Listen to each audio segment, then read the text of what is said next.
up, Erricka? Y'all doing? Have you ever met Safi? Say hi to Safi. How you doing, Dante? How you doing? What? Yeah, man, good. Thank you so much, Safi. I love you. I love you so much, Erricka. I know you mad about my hair, but Ellen G gonna come and do my red for me soon. But you was already saying that, so I'm gonna need Ellen G to come on. Shimon. Come on. I know it wasn't her fault though. It was me. It was me taking. But you still look so beautiful. Thank you. You still look so beautiful, regardless. Because that's Thank what you very much. Regardless. You still look very beautiful. You shine from the inside, sis. Thank you. Yeah. I love you, Safi. Enjoy the rest of the day. I love you too so much. All right. Okay, bye-bye. Hey, Dante, thank you so much. I know it was, you were ready. Oh, yeah, a long time ago. Got another guy that's going to be standing outside the car. He's doing this gun trafficking interview, so I'm going to go with him like 6'10". I told him Okay, I'll be done with you before then. I'll make sure I'm done with you before then. Okay, so I am interviewing, I'm turning 48 on Friday, and so I'm interviewing 48 people today who inspire me. Oh, thank you. Right. I knew you didn't read the shit, so I was like, let me make sure he know what I'm doing. I'm flattered. So we met because I was doing conflict management training work with Safe Streets. And one thing I really admired about you is you didn't give a fuck who I was. When I showed up, you was like, we already know how to do this. I don't know what you going, thanks for coming. And I get, maybe you'll have something new, but we know how to do it. But you were still open. Yes. Right. And so, y'all let me walk the streets with y'all to see what you really are doing. And, so as we got into the actual training, you became you gave the most insightful answers during the training. You really absorbed what I was there to teach. And so I admired that about you. And then I was like, Barksdale though, that's a name in Baltimore. I think yeah, that shit. Yeah, they always get me with that one. I think right. So so talk to me about your work with Safe Streets. For people who have been living under the rock and don't really understand, and even for people who think they know what Safe Streets is, talk to us about what Safe Streets actually is. So actually, Safe Streets is kind of like a unique program. So it's like we are a health initiative, right? To try to combat or reduce shootings, mainly and homicides, right? And a lot of people don't understand that mainly that is our goal, to reduce shootings and homicides. But then you ask yourself, how do you do this, right? So what we do is we hire what you call credible messengers. If you look at someone credible in the street, it won't be this old clean person who never did nothing, never did this. That's exactly right. The credible people we talk about in the streets are those Robin Hood kind of guys. Took care of their neighborhood. They sold drugs, but they took care of their neighborhood. They kind of robbed, steal, and kill outside their neighborhood. They kind of, had good relations with everybody in their neighborhood, even though they was involved in criminal activity, be it selling drugs, robbing, stealing, killing, murdering, whatever. So we take these individuals when they come back home or when they have rehabilitated themselves, we take these dudes, we send them in the community, they do what you call conflict mediation. So they trying to look and identify and detect violence, right? So once they do that, they interrupt, they intervene, and then the third part of the module is to try to change the behaviors and the norms associated with the violence. So how do we do that? We connect with different resources, people like yourself, people like Challenge to Change, different kind of job resources, GED, whatever, because we feel like the kids in the street accept the information coming from people that look just like them. That's right. They've seen have the same struggles that they had. People who they could put their hand on and say, oh yeah, I remember when he used to Right. X, Y, Z. Right? So we take those dudes, we put them in the community, you know, and we have them standing on corners where there's a bunch of drugs being sold. We have them standing on corners where it's dark, where we think a lot of robberies might take place. We have them going to houses and checking on domestic violence situations, stuff like that. But the actual reality is that we here to try to reduce shootings and homicides. So we kind of, every time it's a shooting, in 72 hours, we do a shooting response. So that'll look like a speak out, a march, or it might be mass firing, because sometimes a buddy gets killed in the community. Somebody who keep killing people, doing stuff, he finally get his turn, and we notice that our shooting responses are a lot smaller, and we seen them like agitate people sometimes. So what we do to combat that, we mass fly and we still just talk to people, but we won't make a lot of noise, you know. But the thing is that we do not fault the perpetrator or the victims. We talking about shooting and homicide not being normal in the neighborhood. That's you got guys that are actually there to help you mediate the conflicts. You know, and we just do what we do. We try to hold like community events once a month, twice a month, whatever, to try to bring awareness. But we're doing anything that we can do to try to combat the violence. And that's kind of like a multifaceted like approach, because you're going to have to do kind of everything. Sometimes you got to just babysit, you know. Sometimes when the dude tell us, man, that's safe street, you know, I ain't trying to hear none of that. Now I'm going to hang with you. Right. I'm a babysit you. I'm going to hang on the corner because you saying F safe streets, but I know you got enough respect not to do nothing in front of standing right here, right. Yeah, so what I do today, I'm a babysit y'all. Like, we're going to go give out snowballs on y'all block. You know, y'all beat. You know, we're going to stand on the block with all this orange shit on and make y'all look, you know, and, you know, and we just going to babysit. Yeah. Because you told me you don't want the intervention, you ain't trying to mediate, so I got to make my presence known. You know, so that's kind of what we do, like, in a nutshell. But our guys come in every day, they brief, they debrief, they canvass the neighborhood, they map out the hot spots, they map their mediations, the shootings, the homicide. So when we walk in the office and we see a map, we can look at all the stuff taking place. Like, wow, we did 100 mediations over there this year, or it was 6 shootings over here this year. And it helped us inform the work. It helped us to be in the right place at the right time. So that's kind of what we do. That's really good. Thank you for breaking it down that way. So, you know, a lot of people, you know, they want to get involved in the kind of, you know, they'll see a Dante Barksdale, you know, an Erricka Bridgeford, you know, like they'll see these names in the city and they're like, oh yeah, I can do that too. Yeah.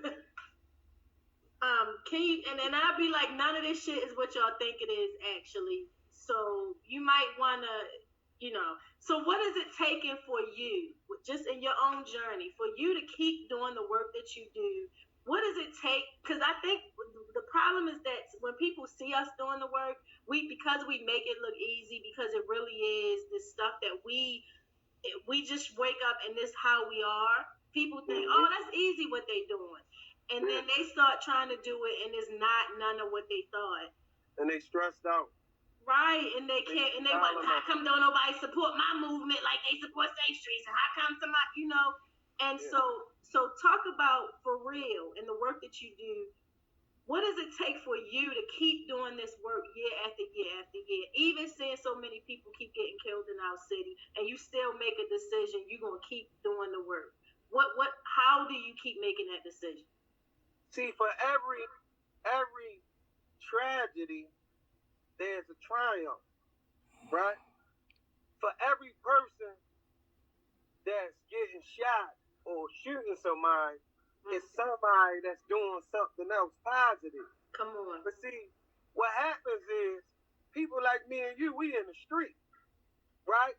So we understand how to celebrate small victories. Yes. Right? For me, when I see the news and the news say, oh, we had 50 shootings in last week,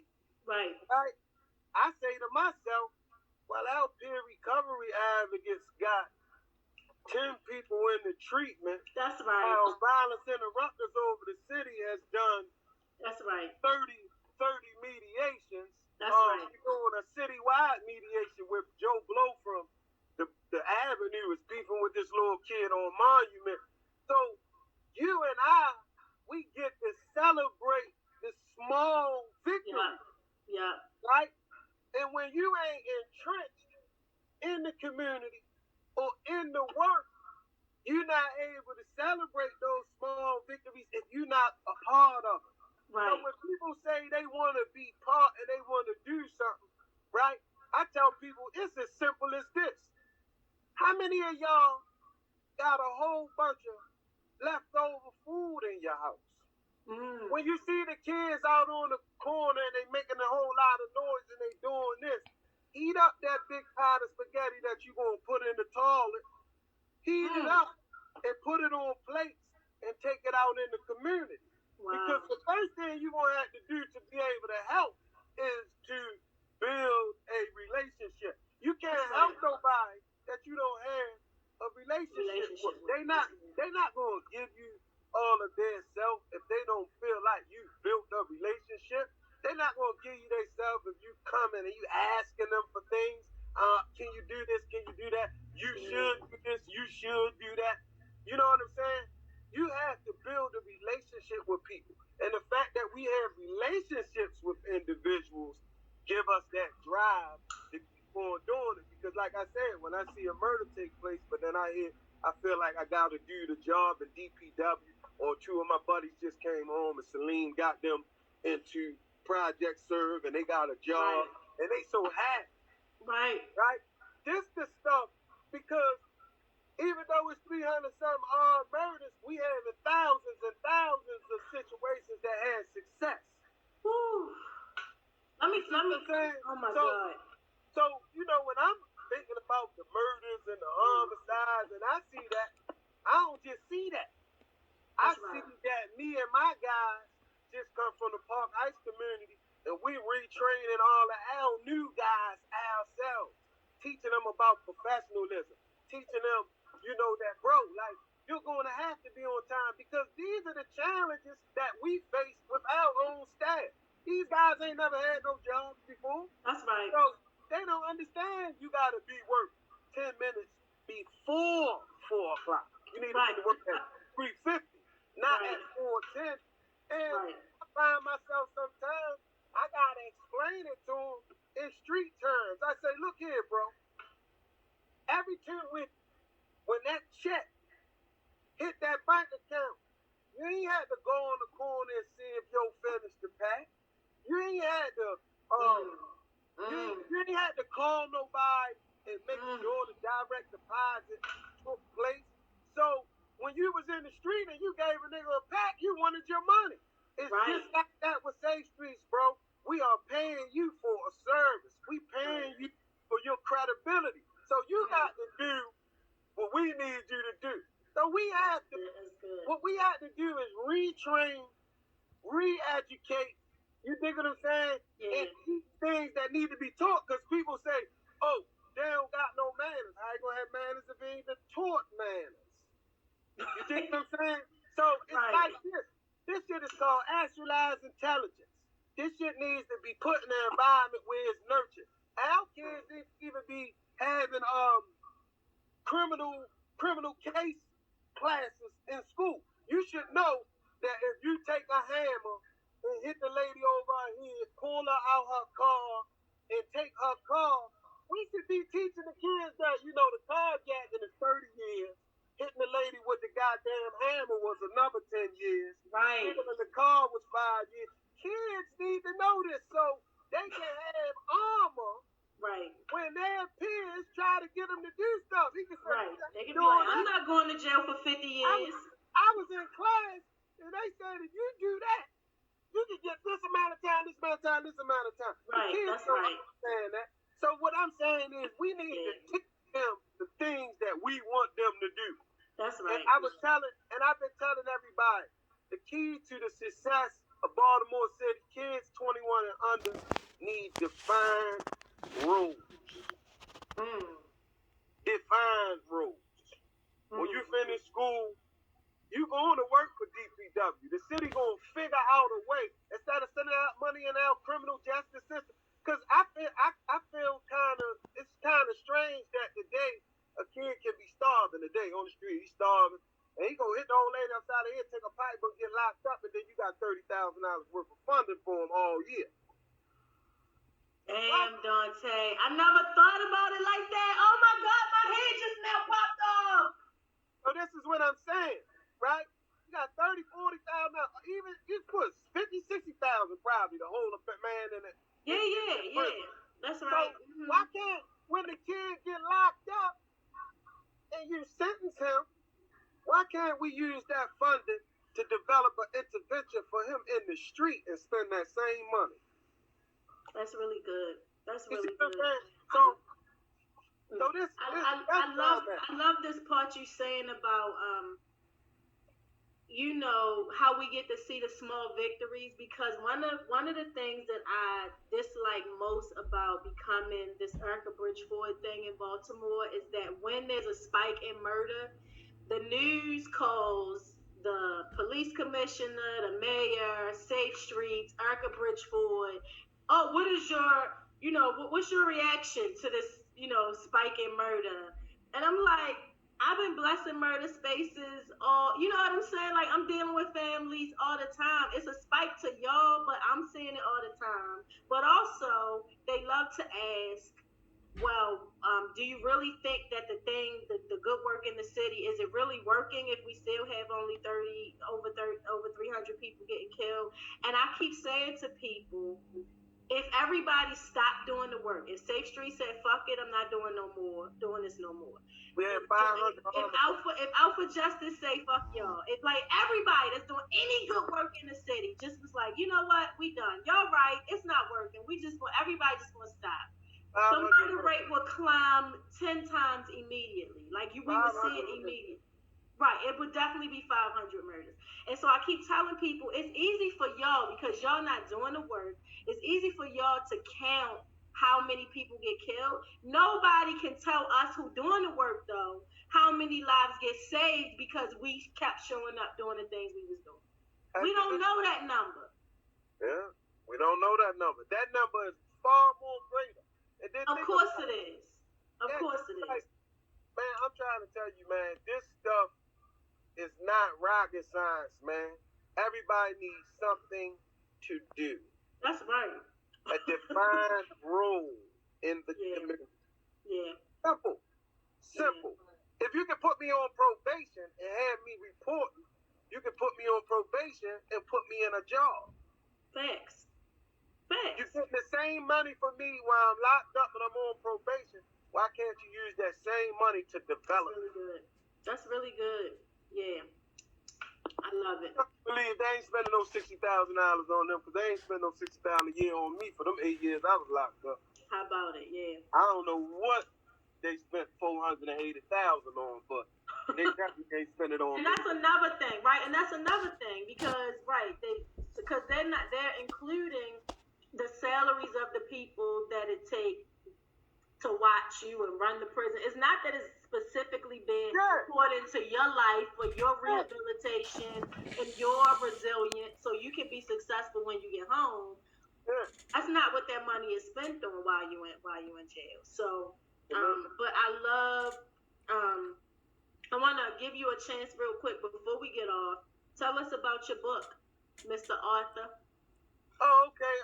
Growing Up Barksdale. Oh, please go get it. It's on Amazon. You can pick it up at Northeast Market. It's a really good book. It's a memoir of my life. I talk about my journey as a kid through Lafayette Projects all the way to the Safe Streets program.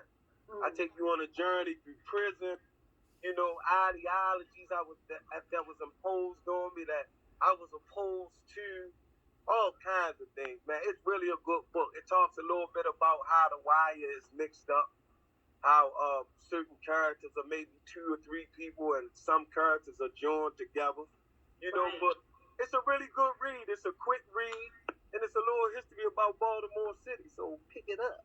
Nice. Growing Up Barksdale. Growing Up Barksdale. Thank you so much. Love you, Erricka. I love you so much. And I'm so happy that you was burned. Yeah.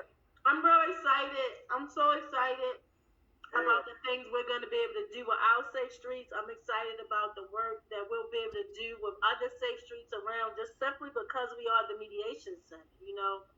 So that conflict management training that I was able to give y'all, I want to make sure all the safe streets get that. Yes.